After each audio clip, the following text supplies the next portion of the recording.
Good morning, everybody from Canterbury. Today is 20th of October 2022. Welcome to Project Food Garden. Uh, Today's episode is about Loganberry and Loganberry Blossom.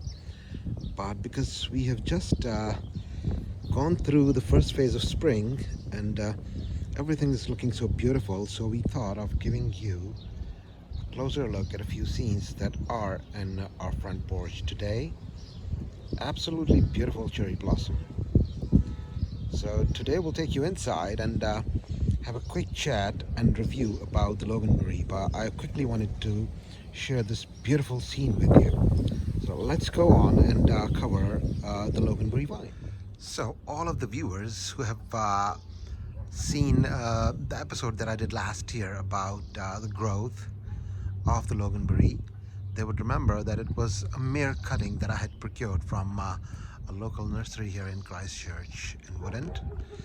And you can see the magnitude of growth that we had in less than 2 years. So I just quickly wanted to give you a panoramic view of how far it has grown from here. This is like up till where it has grown so far, and started off way back there at the back of the fence behind the camellia tree.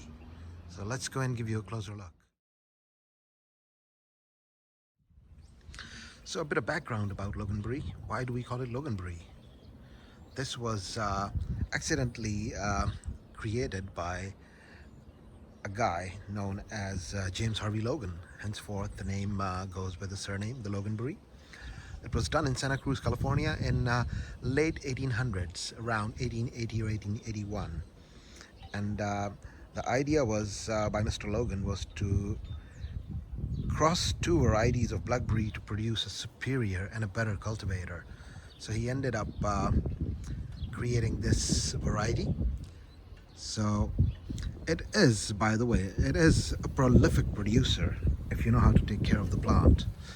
Right now what you're looking at is the blossom that we are having this year on the plant. Let me try and give you a closer look.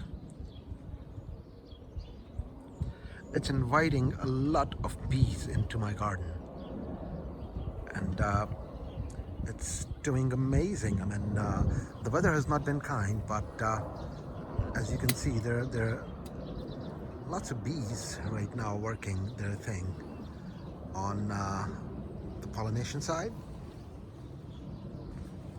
So it's inviting a lot of bees, like I said. It's producing lots of flowers, and no wonder it is a prolific producer. Let me zoom out a little bit.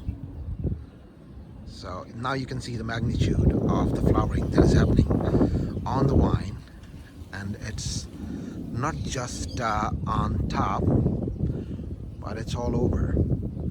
So how do you get your Loganberry to blossom a lot? How do you help the plant to create a lot of blossom? Let's talk about that in a bit. So what you're looking at right now is the front face, and let me show you the part which is the business part. All of this area that you're looking loaded with leaves and blossom, it was all pruned. I mean, for a time I thought I was too regimental with the pruning, but I did it anyways because there were leaves from the last year. And you know, within the matter of days, I was too brutal, but the plant was very kind. It reproduced all the leaves, and along with it, it created loads of blossom. So the more brutally you will prune, by brutally that doesn't mean that you would shave the plant off altogether, but the more pruning that you would do, the more new systems it would create. And the more new systems it would create, that means it would produce a lot of blossom. Exhibit A, that's in focus right now. Take a look at the blossom. Let's move on.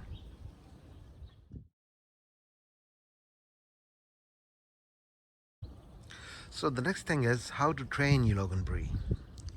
Let me show you how it works.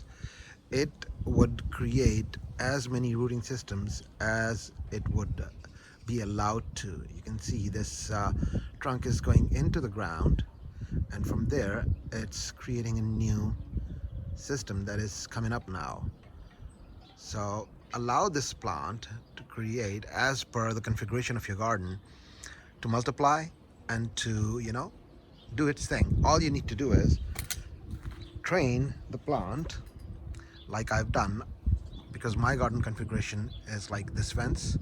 So I've trained the vine all over the fence. As you can see, it's going all the way. I've not decided when to put a stop to it, but it is going all the way, and it seems to me that it was the right thing to do at that point in time. So training is the next thing, and I'll show you the other side in a sec, but let's again show you the blossom real up close and personal. Hold on. See, there are loads of bees. They're working their thing. There we go. That's a much better view. It's absolutely fascinating how the bees are doing their thing, and the amount of blossom that we had. That's the second year where we are actually getting proper fruit. Last year we have had good run, but this year it's absolutely manic, brilliant. Let's go and show you the other side.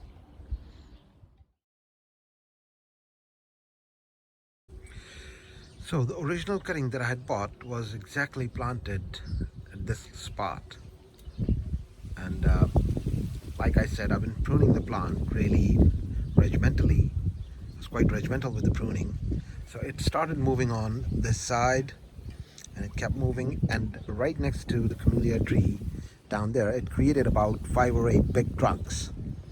And that is when I decided to train it all the way up onto the fence. So this is how it has grown in less than 2 years, which is absolutely brilliant. Now take a look. The blossom is all over on this side as well. It's quite a resilient plant. Just mind you, you have to train it as per the config of your garden. Let's try and show you some more blossom.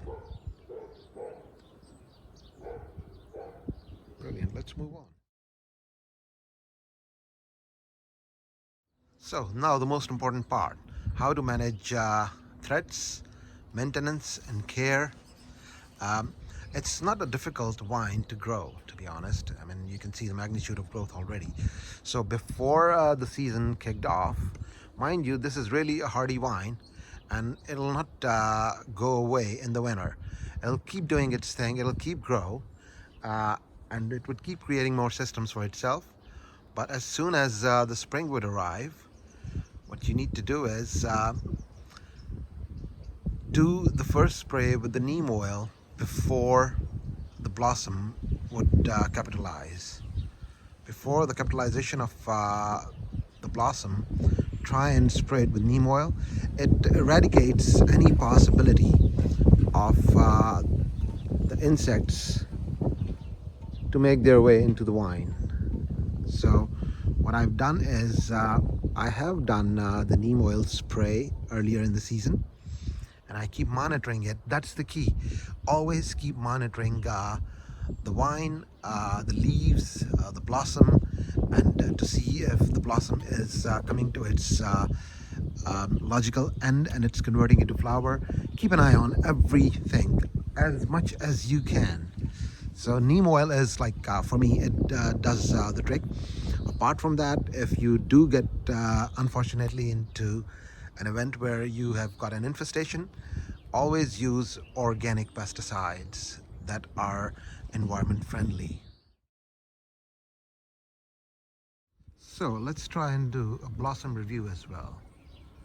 You would see that some of them are not come to their eventual opening up. Some of the blossom has not opened up. Some has opened up, and it's in full flow. I mean, it's working its thing. The bees are working their thing, and you can see in the middle there is a blossom that is coming to its conclusion, and it's converting into flower. So these are 3 phases of the blossom that you need to look out for. I mean, it would definitely bring lots of bees in your garden. As you can see here, the bees are doing their thing. Thank you so much to nature for, doing everything. The wind helps, and then the bees, they do their thing. So Three things that you need to look out for. Check out the health of the blossom as well. When it opens up, let the nature do its thing. But if you see anything abnormal, just reach out to neem oil or go to your closest garden center and ask, as per your geographical location, what's the best remedial action that you can take in order to do the preventive measures. So, uh, guys, this was the episode which was about the flowering, blossoming, and a little bit of conversion of fruit of the Loganberry. We'll keep covering this for you in the weeks to come. Oh yeah, before we forget, the last thing that you need to do is, as soon as 70 or 80% of the blossom would capitalize into fruit, we will administer a netting on top of it to make sure that we get maximum yield out of it without the intervention of the birds that we have in our in the city. I mean, we have got blackbirds, and they go all over the blackberries, especially when they turn color. On final note, I do hope you guys like this episode that we have done, and if you have any feedback, any comments, feel free to reach out, drop them down in the comments. Would be more than happy to address any questions that you guys may have. And stay safe wherever you are out there. Have a lovely morning, afternoon, evening, and night. And we'll come back with another episode really soon. Goodbye, guys.